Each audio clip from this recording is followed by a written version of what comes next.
Бауыржан Момышұлы, Кеңес одағының батыры Бауыржан Момышұлы 1913 жылы Жамбыл облысы Жуалы ауданы Көлбастау ауылында дүниеге келіп, 1982 жылы Алматыда қайтыс болған.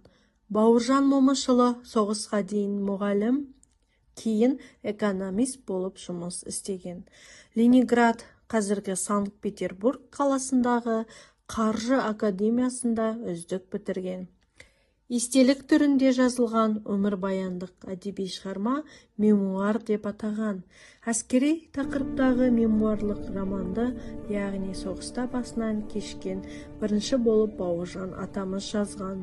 Оның Москва үшін шайқас, генерал Панфилов бір түннің тарихы, соғыс психологиясы, қанмен жазылған кітап сияқты еңбектерінің бәрі де әскери мемуарлық шығармалар.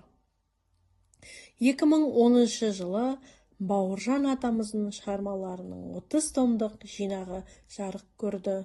Ол туралы Александр Бектің Волоколамск тас жолы, Жәмила Егембердиеваның өмірінің өзі дастан, баласы Бақытжан Момышұлының әкесіне арнап жазған бірнеше кітабы, келіні Зейнеп Ахметованың шуақты күндер, майдандас досы Дмитрий Снегиннің шабуылда, біздің Бауыржан және басқа да көптеген кітаптар бар.